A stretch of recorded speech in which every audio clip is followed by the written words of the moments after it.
Hello and welcome to Facebook Live Friday. I'm Helen Iwata from Sasuga Communications, and my mission is to help people create communication habits for success and happiness in global business.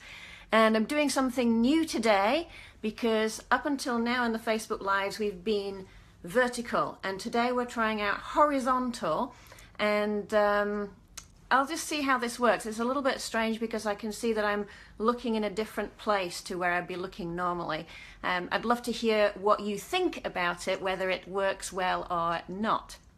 So this week I am very excited. There's lots of great stuff going on this week, but one thing I'm really excited about is that my second column in Nikkei Styles Woman Smart has been published, and I don't know if you can see this. Let me just... Ta-da, there you go. There it is. And in this article, I talk about this experience that we often have of being really busy and feeling overwhelmed. Do you feel like that maybe sometimes, that you have so much going on and you don't get to do the things that are most important for you? So in this article, I share a tip of how to get done what is most important to you. The article is in Japanese, so if you're a Japanese reader, I do recommend that you go and read that if it's something that appeals to you. Or if you don't read Japanese and you would really like to know what I talk about, if I get 5 requests to have an English version, I will create an English version. Just email me at helen@sasugacommunications.com, and if I get 5 people saying we want an English version, then I will create an English version too. I was really happy that as of yesterday this article was ranking number 2 in the most popular articles. It was being I was being outranked by cabbage, an article on cabbage, so that was kind of interesting. Now today's topic, and welcome, I can see some people joining, so this is fabulous. I can see Yumi there, wonderful. Today's topic is following on from last week. So last week it was how to get people to speak up in meetings, and this week it's how to get people to shut up in meetings. A big issue for many people when I work with them one-on-one or in workshops. This is something that people struggle with a lot. And we talked about last week how, meetings are really important. It's important to make them effective because we spend so much time in meetings in business. And when you think about the cost to the company or to your business, if you're running your own business, it really can mount up the cost of each person in that room for all of the meetings that you're having. You want to make them as effective as possible. And if you have one person who's talking all the time and not offering any value, that really is mottainai, it's a waste. So that's our topic that we'll be looking at today, how to get people to shut up in meetings. Hello Aki, I can see you join now, and I can see a few people coming in. This is wonderful.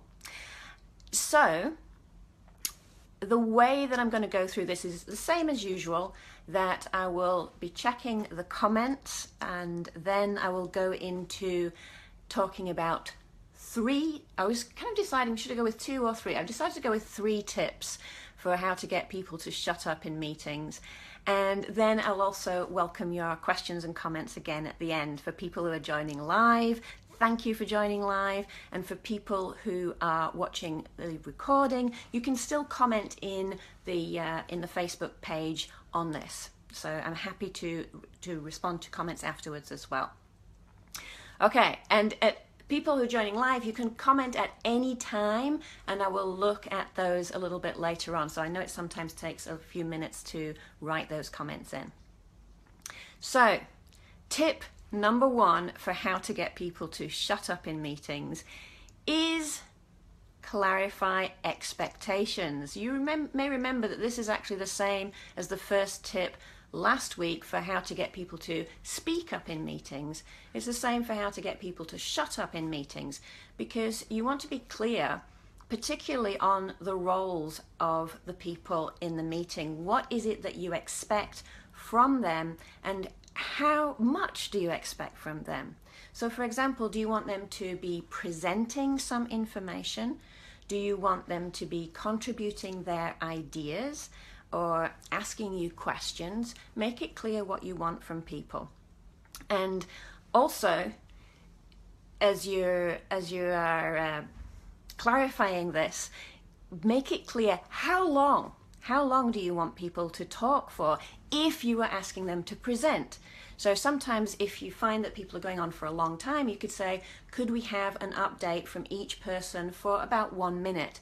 That helps to then keep people a little bit more concise. And I can see that Bob has joined. Good to see you back. Are you maybe in the middle of your commute? And thank you for the hearts. By the way, for people joining live, you can click on those, the thumbs up, you can click on the hearts or the surprise or whatever, and that helps me to know that you're there. Thank you. I can see the hearts. Yay! Wonderful. So that's the first tip, is to clarify expectations. Okay. Next tip, and this one may seem a little bit, you may be a little bit surprised by this one, because if you have someone who is speaking up a lot, you may want to kind of get away from them or avoid them. You may find it difficult and challenging. Actually, what is really good to do here is to accept what they're saying and to even ask for more information. It's also about building trust, which we talked about last week. And this can be really, really effective. I remember a few years ago that I was delivering a workshop, and actually it was a workshop on facilitation skills.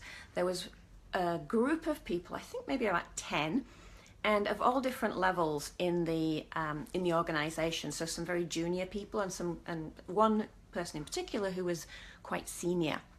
And this senior person was really challenging. He kept asking me these questions, and it was as if he was challenging my credibility to test me out. And I saw a colleague who was also in the room, and he was looking and thinking, oh, how is Helen going to deal with this challenging person?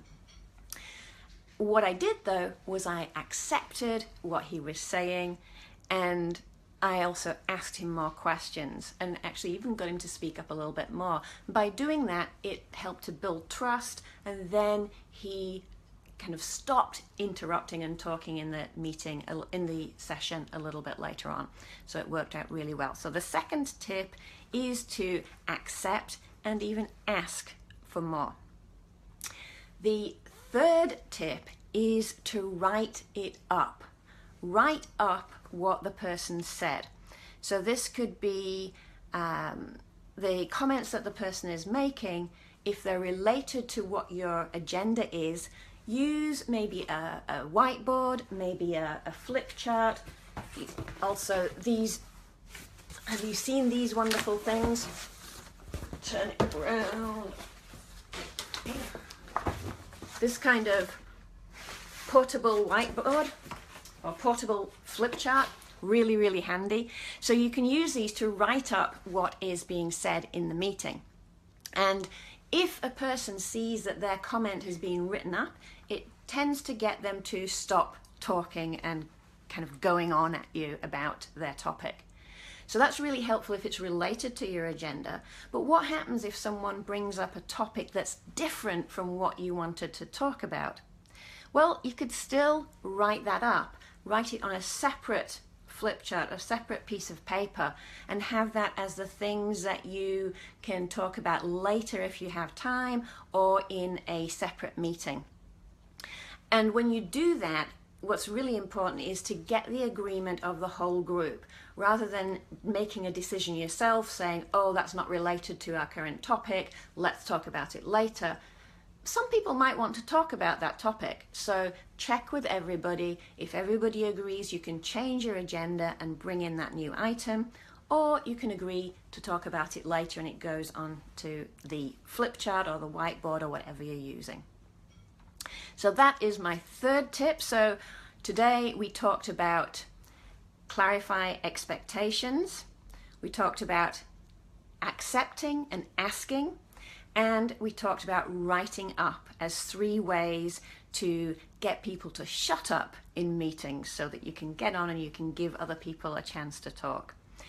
And I can see Minako joined. Thank you for joining today. Wonderful to see you there. So I'm going to be moving on to questions or comments in a moment. If you have questions or comments, please pop them into the comments section now.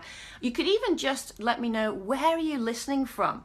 Are you in Tokyo? Are you on a train? Whatever it is, you can put those into the comments, and I would love to see your comments. And as you're doing that, we're going to take a little sip. Today I have a different cup. I had the Karate cup last week, but today it's a Bradford cup that I received as a gift because my husband used the Karate cup for his aojiru. Okay, how are we doing? Any questions or comments? People being a little bit quiet today, or maybe you're in an area where it's difficult for you to comment. That's no problem, and I'm happy to receive comments afterwards too. By the way, I actually joined my very first Facebook Live as a participant this week. It was great fun because I saw those little bars where the thumbs up and the hearts, and you can press. And so it was kind of like, you know, those games, like it used to be Space Invaders, and you click, click, click, click, click. I was going heart, heart, heart, heart, heart, heart, or thumbs up, and it's great to see those coming. So, what else to talk about today? If you have no more questions or comments, I will start to, I'm just going to do a time check. It's 8:41 here. Hello, Mike has joined us. Great to see you there. Wonderful. I'm just about to getting into wrapping up, but Mike, if you have any questions or comments, please feel free to put them in the chat. And I can see there's a number of other people joining, but not necessarily names showing. But thank you very much for joining live. I'm really happy to see people here live. So if we don't have any questions or comments, let me just give you a reminder that I would love it if you would go and have a look at the Nikkei Style Woman Smart article. I hope you find that useful. And also, please come and join next week's Friday Facebook Live. And the topic is, I'm still thinking about what the absolute topic will be, but I will be talking about something a little bit special for people who have bought this book. Whether you've already bought it or whether you're going to buy it, there's going to be something special for you, which I'll be talking about next week. So today our topic was how to get people to shut up in meetings, and I talked about clarifying expectations, accepting and asking, and writing up. Hope you found this useful, and I really hope to see you next week. Bye!